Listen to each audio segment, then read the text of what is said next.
مرحبا أعزائي المشاهدين من المحيط إلى الخليج في برنامجكم عرب شو. وعلى ذكر المحيط، أبرز دولة على المحيط في عالمنا العربي هي المملكة المغربية، وهي موضوع هذه الحلقة. وسوف نختار أبرز مشروع للمملكة المغربية، والذي حسب اعتقادي في حال تنفيذه سيكون مشروع القرن بأتم معنى الكلمة، ليس فقط للدولة المغربية بل لدول المغرب العربي وحتى قارة أفريقيا وأوروبا، وذلك نظرا لأن هذا المشروع يتمثل في ربط قارة أفريقيا بقارة أوروبا عبر دولة المغرب. وتخيل معي عزيزي المشاهد حجم الفرص الاستثمارية والعوائد المالية لهكذا نوع من المشاريع. ومن أبرز الدوافع التي قادتني لتصوير هذه الحلقة هو البعد القاري والعربي عموما لهذا المشروع، والمغاربي خصوصا، نظرا لأن هذا المشروع سوف يؤثر إيجابيا على كل دول شمال أفريقيا، يعني انطلاقا من مصر ومرورا بليبيا وتونس والجزائر وصولا إلى موريتانيا، سوف تتأثر اقتصاديا بهذا المشروع، والذي لديه بعد قاري وجيو استراتيجي مهم. وسوف أشرح في هذه الحلقة كذلك لماذا تعثر هذا المشروع مع الجانب الإسباني، ولماذا الآن تتقدم بريطانيا من أجل تنفيذ هذا المشروع وتراهن على بنائه.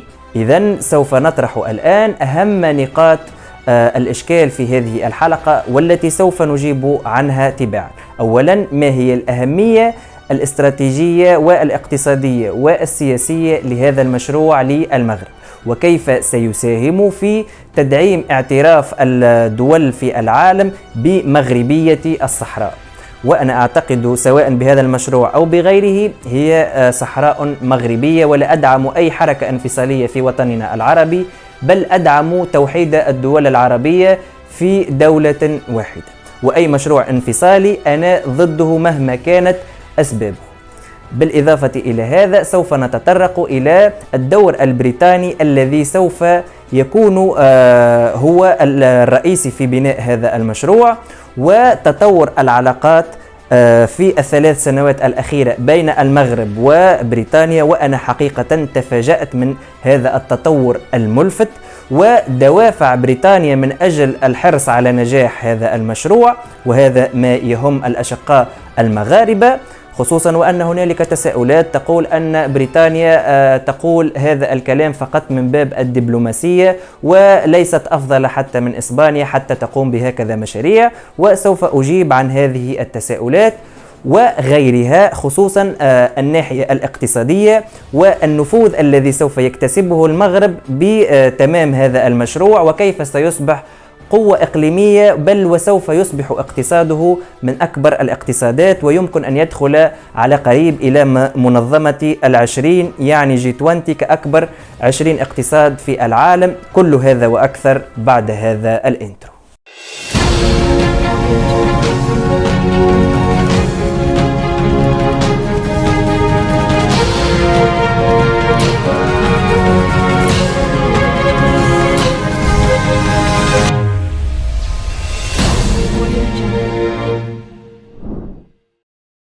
ولمدة تجاوزت 40 سنة كان هذا المشروع بمثابة الحلم للدولة المغربية، وفي المقابل كانت الدولة الإسبانية، وهي الدولة في الشطر الأوروبي المسؤولة عن الربط بين القارة الأفريقية والأوروبية، كان هنالك دائما عراقيل متعلقة بالتمويل، وعراقيل متعلقة بكيفية بناء هذا الطريق أو هذا الجسر أو هذا النفق، وذلك نظرا لصعوبة الجغرافية من أجل بناء هكذا مشاريع. ولكن الدولة الإسبانية للأمانة لا تريد مثل هذه المشاريع، لأنها تعلم جازمة أنه سيكون له بالغ الأثر في التطور الاقتصادي للمملكة المغربية، وبما أنها لا تريد الخير ولا تريد أن تكون الدولة المغربية دولة قوية، لأنها دائما تخاف من أن يقوم المغرب باسترجاع أراضيه المحتلة، وأن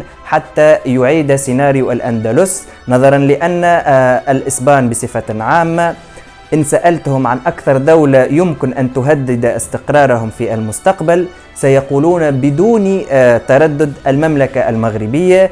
ورغم أن قوة الدولة المغربية الآن ليست بالحجم الكافي لتهدد دولة داخل الاتحاد الأوروبي، ولكن هم يقرؤون لها ألف حساب، فما بالك إذا تطور اقتصادها وتطور هذا البلد سيكون مثل الخنجر في خاصرة أوروبا. لذلك دائما يكونون متوجسين من أي تقدم في أي دولة عربية، خصوصا دول جنوب المتوسط. وفي هذا السياق كان للدولة البريطانية التي خرجت مؤخرا من الاتحاد الأوروبي بالغ الأثر في إعادة تبني هذا المشروع ومحاولة بناء علاقات أفضل مع المغرب. وتطورت هذه العلاقات إلى حين أنتجت عن تعبير عن نوايا من المملكة المتحدة من أجل بناء هذا المشروع مع المملكة المغربية، ولكن هذه المرة مع جزيرة أو شبه جزيرة جبل طارق، والتي تعتبر أراضي بريطانية. وهذا بطبيعة الحال يعتبر ضربة قاضية لإسبانيا، وسوف نشرح ذلك أكثر بعد قليل.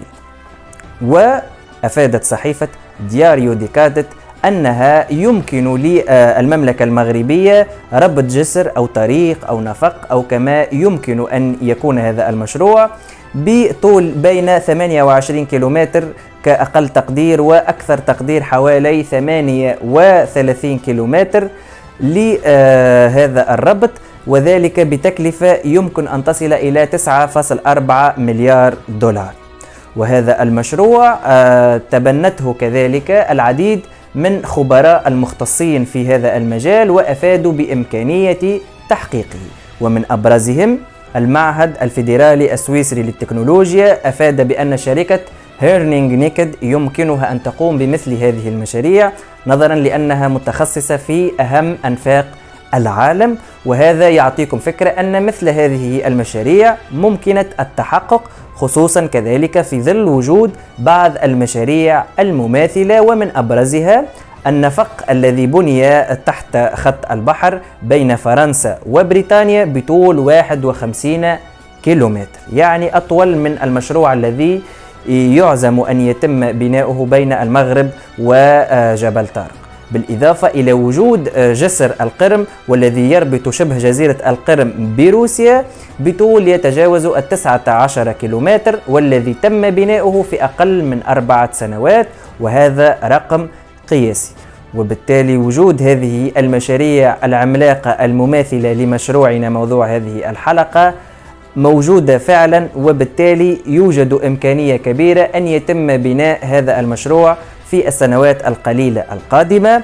وما يمكن أن نستنتجه أن هذه المشاريع سيكون لها بالغ الأثر في إحياء الاقتصاد المغربي في ظل وجود مشاريع أقل ما يقال عنها مشاريع عملاقة، مثل مشاريع ناطحات السحاب والمدن الذكية المغربية، وعلى رأسهم مشروع باب طنجة أو باب المغرب.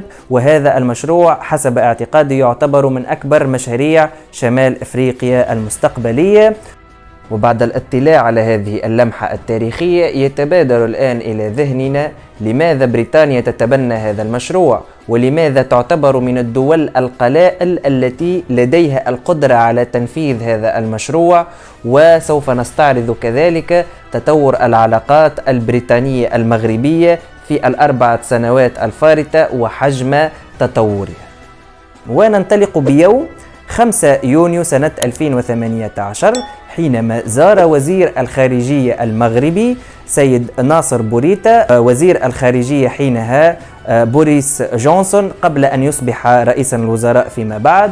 وكان هنالك مناقشات حول تدعيم النشاط الاقتصادي بين الدولتين وتبادل الرؤى الاستراتيجية والسياسية المشتركة في المستقبل. ونتج عن هذا اللقاء وبعض اللقاءات بين المسؤولين المغاربة والبريطانيين في سنة 2019 وتحديدا في 26 أكتوبر. ونتج عن هذه الاتفاقية هو اقتناء منتجات من الصحراء المغربية، ومن أبرزها الفوسفات وخصوصا الأسماك وبعض المنتوجات الفلاحية والصناعية الأخرى. وكان لهذا أو هذه الاتفاقية بالغ الأثر في تدعيم العلاقات المغربية البريطانية، خصوصا إذا عرفنا أن موضوع الصحراء الغربية هو موضوع شائك ويحتل المرتبة الأولى على سلم أولويات المملكة المغربية في تحديد الدول الصديقة من عدمه. بالإضافة إلى هذا تدعمت هذه العلاقات في سنة 2020 في توقيع اتفاقيات اقتصادية ضخمة، وعلى هامش هذه الاتفاقيات أعلنت بريطانيا نيتها لبناء هذا الجسر مع المملكة المغربية، وهنا كانت نقطة التحول الأكبر في العلاقات المغربية البريطانية. وتدعمت هذه العلاقات حينما تم تفعيل اتفاقية سنة 2019 والتي دخلت حيز النفاذ في شهر يناير أو جانفيي كما يحلو تسميته باللغة الفرنسية للإخوة المغاربة. وكان هذا الشهر هو بداية سريان هذه الاتفاقية الاقتصادية الضخمة. والآن نمر إلى أبرز أسئلة هذه الحلقة، وهو كيف لا يمكن أن يتكرر سيناريو الدولة الإسبانية والذي امتد على 40 سنة دون وجود أي شيء ملموس على أرض الواقع مع الدولة البريطانية؟ فهل يمكن أن يتكرر هذا السيناريو؟ أول شيء يجب أن أقول أن بريطانيا لديها الدافع ولديها القدرة ولديها كل المقومات من أجل هذا البناء. أول دافع لها هو إثبات تواجدها في جبل طارق. فإسبانيا والاتحاد الأوروبي غالبا ما يرفضون تواجد بريطانيا في هذه المنطقة الحساسة في هذا الشريان الذي يمر منه نصف التجارة العالمية تقريبا، وهذا يعطي نفوذا أكثر لبريطانيا في العالم، وإمكانية غلق لهذا المضيق واردة إذا أرادت بريطانيا ذلك في حال نشوب أي حرب مستقبلية. لذلك الدولة الإسبانية ترى وجود البريطاني في هذه المنطقة خطرا عليها وتراه أمرا مهددا لاستقرارها. في المقابل تريد أن تدعم بريطانيا تواجدها بهذا المشروع الاقتصادي الضخم وتعلن لأوروبا أنها قادرة على التواجد في هذه المنطقة إلى ما لا نهاية، وأن هذه المنطقة لا يمكن مناقشة أن تكون بريطانية أم لا في المستقبل.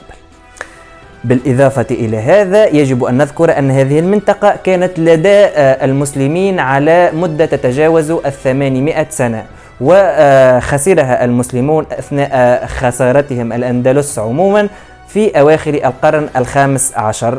وفي سنة 1723 وقعت إسبانيا مع بريطانيا معاهدة أوتريخت، وبفضلها أصبحت هذه الأرض تابعة للمملكة المتحدة. وهذه معلومة بسيطة حتى يكون لكم علم بهذه المنطقة، وبالتالي حتى هذه المنطقة كان من الأجدر أن تكون منطقة مغربية خالصة، ولكن للتاريخ وللضرورة أحكام. بالإضافة إلى هذا لدى بريطانيا الدافع المعنوي لبناء هذا المشروع، وهي أن تقول للاتحاد الأوروبي: ما فشلتم فيه أيها الأوروبيون طوال 40 سنة سوف أبنيه أنا في بضع هذه السنوات، وأبرهن أنني أفضل منكم وأفضل من كل الدول التي تكون هذا الاتحاد. ولعلمك فلقد خرجت بريطانيا من الاتحاد الأوروبي باستفتاء شعبها، والذي كان يرى أن الفرنسيين والألمان وباقي الدول الأوروبية الأخرى هي عالة على بريطانيا، نظرا لأنهم يأخذون منهم أموال أكثر مما يتلقون، وبالتالي أصبحت بريطانيا تدفع أموالا طائلة دون مقابل مجزي لها لقاء أن تكون هي دولة تابعة للاتحاد الأوروبي. وفي الحقيقة دائما البريطانيون لديهم عقدة التفوق على أوروبا، وذلك مثلا يتجلى في احتفاظها بالعملة وهي الجنيه الاسترليني، ولم تكن دولة تتعامل باليورو، وذلك نظرا لأنها ترى أنها أفضل من الأوروبيين، بل إنها تعتبرهم أقل مكانة منهم. لذلك حينما دخلت إلى الاتحاد الأوروبي فرضت شروطها عليه. بالإضافة إلى هذا لدى بريطانيا القدرة التقنية من أجل بناء هذه المشاريع، وأهم شيء القدرة المالية. فإسبانيا في الاتحاد الأوروبي دائما تتلقى المساعدات، بينما بريطانيا حينما كانت في الاتحاد الأوروبي كانت دائما من الدول التي تمنح تلك المساعدات. لذلك إسبانيا تعتبر دولة أقل اقتصاديا من بريطانيا. بالإضافة إلى كل هذا بريطانيا تريد أن يكون لها موقع قدم أقوى في إفريقيا وإحياء إمبراطوريتها القديمة. زد على ذلك أن بريطانيا كذلك تعتبر دولة نووية ودولة دائمة العضوية في مجلس الأمن، وهذا سوف يكون له بالغ الأثر في تمرير مشاريعها الاقتصادية في أي مدينة أو في أي منطقة في العالم. وبالإضافة إلى هذا هي تريد أن تقول أنها رجعت بقوة وتنتشر في كل شبر من هذه المعمورة. هذا بخلاصة الرؤية البريطانية وحجم دوافعها من أجل هذا المشروع. أول هذه المداخيل هي الرسوم الجمركية، والتي ستنعش الخزينة المغربية، بالإضافة إلى سهولة تصدير المنتوجات المغربية إلى أوروبا، وكذلك المنتوجات المغاربية والتي سوف تستفيد من هذا الجسر، والذي سيكون بمثابة شريان حياة للمنطقة المغاربية عموما، نظرا لأن هذا النوع من المشاريع سوف يساهم في اختزال الوقت والثمن، نظرا لأن التصدير من المناطق المغاربية عبر الموانئ يستغرق وقتا أكثر وبتكلفة باهظة. أما إذا استغللنا سكك الحديد ومرت هذه البضائع عبر هذا الجسر أو النفق، سوف تختزل الوقت وسوف تختزل كذلك الثمن. كما أنه في حال تم فتح الحدود الجزائرية المغربية، ونرجو من الله أن يتم فتحها في أقرب وقت، سوف يكون هنالك مشروع لإعادة إحياء سكة حديد المغرب العربي، والتي يمكن مثلا للإخوة في الدولة الليبية أو التوانسة أو الجزائريين أن يذهبوا بالقطار إلى إسبانيا، بل حتى أن الدولة المصرية تخطط الآن لربط مصر بالدولة الليبية، وبالتالي سيمكن لدول شمال أفريقيا الذهاب إلى أوروبا عبر القطار إن أرادوا في المستقبل، أو عبر السيارة، خصوصا وأن هذا النفق أو الجسر سوف يكون له العديد من الممرات في مجال طرق السيارة وسكك الحديد وحتى أنابيب الغاز والنفط وحتى أسلاك لنقل التيار الكهربائي. وستستفيد المغرب من هذا المشروع في كل المجالات تقريبا، وأبرز مجال هو المجال الاقتصادي، فسوف تستفيد من ملايين الدولارات من الأداءات الجمركية المفروضة على السلع والبضائع والمسافرين الذين سوف يتنقلون عبر هذا الممر، سواء قطار البضائع، قطار المسافرين، السيارات، أو حتى سوف تأخذ نسبة مهمة من صادرات الطاقة، سواء الكهرباء أو الغاز أو النفط أو ما إلى ذلك. ومن أبرز مصادر الطاقة والعقود التي أبرمت مؤخرا هو العقد الذي أبرم في سنة 2020 بين بريطانيا والمملكة المتحدة، حيث ستقوم شركة بريطانية بتصدير الكهرباء من المغرب إلى بريطانيا عبر خط الأطول في العالم بطول 3800 كيلومتر، وهذا عبر تصدير الطاقة الشمسية النظيفة من المملكة المغربية. بالإضافة إلى أن مشروع مثلا الدولة النيجيرية لربط القارة الأوروبية بخط غاز هو الآن أصبح قريبا من التحقق، خصوصا وأن هذا المشروع يشهد تطورا ملحوظا خصوصا في مستوى دول غرب أفريقيا، وما هي إلا بضع فترات من الزمن وسوف يصل إلى المملكة المغربية ويمر إلى أوروبا.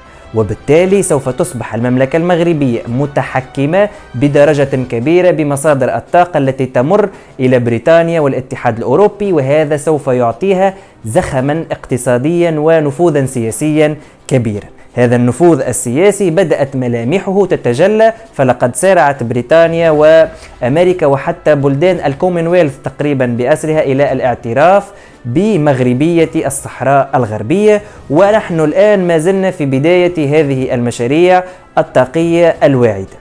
فما بالك إذا تحققت كل هذه المشاريع التي ذكرتها، وهنالك مشاريع أخرى، خصوصا وأن المغرب الآن بصدد اكتشاف وتنقيب العديد من مصادر الطاقة الجديدة، بالإضافة إلى تعويله على الطاقة النظيفة، يعني طاقة الشمس، طاقة الرياح، طاقة الأحفورية، طاقة الفحم، طاقة النفط، الغاز وما إلى ذلك. ستكون المغرب مستقبلا من كبار المصدرين والمتحكمين حتى بصورة لوجستية في هذا المجال.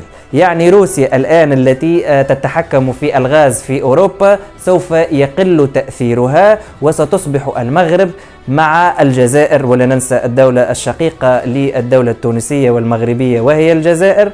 وأنا أركز أن الجزائر وتونس والمغرب هي شعوب كشعب لدولة واحدة، فقط الحكومات والأنظمة السياسية التي فيها بعض المشاكل بيننا، ولكن يجب التأكيد على أننا شعب واحد. يجب أن نستوعب هذا الدرس. ولدينا الاتحاد الأوروبي بعد قيام حرب عالمية أولى وثانية والعديد من المجازر التي حدثت بينهم، ولكنهم اتحدوا، ونحن دين واحد تقريبا، أغلبنا يتكلم لغة واحدة، أو أغلبنا على أقل تقدير نفهم بعضنا. يعني عندما أتكلم في هذا الفيديو يستطيع أن يفهمني في موريتانيا ويفهمني من في ليبيا وتونس والجزائر والمغرب. هذا غير متوفر في أوروبا، ففيها أكثر من 250 لغة. العديد من المقومات، ولكن هذا ليس موضوع حلقتنا، ولكن فقط حتى لا أجد تعليقات الجزائر عدوة وما لست أدري أنت تدعم دول معادية أو هذه تابعة للكيان الصهيوني أو ما إلى ذلك. أنا أتفهم هذه التعليقات، ولكن نحن يجب أن نؤكد على هذه الروابط التاريخية، والتي إن شاء الله سوف تتواصل وسوف تكلل بالوحدة القريبة بإذن الله. فيما يخص هذا المشروع، ستستفيد كذلك المغرب من الاعتراف السياسي بمغربية الصحراء الغربية، وسوف تتدعم مكانتها في العالم ببطء. بالإضافة إلى هذا سوف تستفيد المملكة المغربية في قطاع السياحة بطريقة ضخمة، حيث أن الاتحاد الأوروبي فيه أهم عواصم العالم في السياحة. ومثلا إذا أخذنا السنوات الفارطة، فإن إسبانيا تعتبر من أكبر 5 وجهات سياحية جاذبة للسياح في العالم، وفرنسا أول واجهة سياحية جاذبة للسياح في العالم، وإيطاليا والعديد من الدول الأوروبية. وسوف يسهل وجود هذا الجسر في تنقل السياح مثلا من مدريد أو برشلونة أو ما إلى ذلك إلى المغرب. وبالتالي حينما يقضي السائح عطلة مثلا ب10 أيام في إسبانيا، سوف يكون لديه فضول للذهاب إلى المغرب، والمسألة لا تتجاوز الربع ساعة بالسيارة، وهذا سوف يساهم في تنشيط السياحة. أما على مستوى الدولة الإسبانية فستكون كارثة بكل المقاييس، ومن أبرزها هو تقليل المداخيل الاقتصادية للمناطق المحتلة في سبتة ومليليا، وهذه المناطق سوف ترتفع فيها نسبة البطالة إذا قلت الموانئ التي تصدر السلع والمسافرين، وقل نشاطها وقلت إيراداتها، سوف تقل فرص العمل، وسوف يتأزم الوضع الاقتصادي فيها. وبما أنها بعيدة نسبيا عن الدولة الإسبانية، سوف تعاني هذه المناطق في المستقبل، ويمكن أن تلعب المغرب هنا على ضم هذه المناطق وإقامة استفتاء شعبي فيها، خصوصا وأن عدد المواطنين من أصول مغربية يصل إلى النصف في بعض هذه المناطق. وإذا تمت هذه الخطوة فسوف تقوم حركة كاملة في إسبانيا من أجل تفكيكها ومن أجل تحقيق استقلال المدن والمناطق التي تطالب بالاستقلال. من أبرزها هنالك 21 منطقة أو جزيرة مغربية تم الاستيلاء عليها من إسبانيا، ومن أبرز هذه الجزر هي جزر الكناري أو جزر الخالدات، والتي فيها حركة تحرر تنادي بالاستقلال. وفي حال تدهورت الأوضاع الاقتصادية في إسبانيا وتواصلت هذه الأزمة مع ارتفاع مداخيل الدولة المغربية وتعاظم قوتها، سوف يكون لها بالغ الأثر في تغذية حركات التمرد وحركات الانفصال. ولا ننسى مثلا إقليم كاتالونيا والذي يمثل خمس الاقتصاد الإسباني والذي لعدة سنوات يطالب بالانفصال، وكذلك إقليم الباسك والعديد من الأقاليم الأخرى والتي فيها لغات أخرى لا تتكلم بالإسبانية ولديها تاريخ يعني غير مشترك للعديد من السنوات، ويرون أنفسهم دول تم أو مناطق تم ضمها لإسبانيا بالقوة. وهنا في حال تفتتت هذه المناطق سوف تستعيد المغرب سيادتها على كل أجزاء التي فقدتها في الحروب الفارطة مع إسبانيا، بل يمكن للمغرب حتى أن تتمدد وتصل إلى أوروبا، ولما لا تعيد بناء أندلس جديد. وأنا لا أبالغ بهذه التحاليل، فدائما التاريخ يخبرنا أنه لا يوجد دائما منتصر إلى الأبد، فموازين القوى تختلف بين السنة والأخرى وبين الفترة والفترة. والمملكة المغربية القديمة في السنوات الفارطة ليست المملكة المغربية التي نعهدها اليوم، وأنا متأكد أن نفوذها وقوتها سوف يزداد تعاظما في المستقبل، وسوف يساهم هذا المشروع في زيادة التبادل التجاري بين قارة إفريقيا بأسرها وقارة أوروبا بأسرها.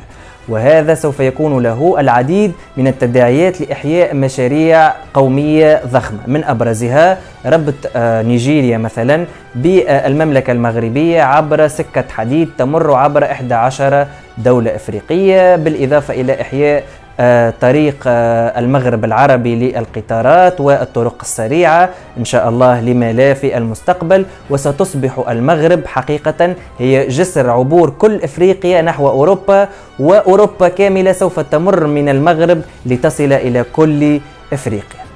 وللأمانة هذا المشروع الآن هو قيد الدراسة في المخابر المشتركة بين المملكة المغربية وبريطانيا، وأنا أعتقد في السنوات القليلة القادمة أن هذا المشروع سوف يرى النور بإذن الله، حتى في ظل وجود الصعوبات التقنية والتي بفضل العلم إن شاء الله يمكن تجاوزها، سواء كانت على مستوى عمق هذا الممر أو على مستوى أن التيار البحري هو يأتي من جهتين مختلفتين، أو العديد من المشاكل التقنية التي لم أشأ أن أغوص فيها، ولكن أردت أن أركز على أهميته الجيوستراتيجية في المنطقة. أرجو أن أكون قد وفقت في نقل هذه المعلومات حول هذا المشروع المفصلي في تاريخ المغرب والمنطقة. ولا تنسوا أعزائي المشاهدين الاشتراك في القناة وتفعيل زر الجرس حتى يأتيكم كل ما هو جديد، والجديد يأتيكم كل يوم خميس إن شاء الله على الساعة 3 بعد الزوال بتوقيت غرينتش.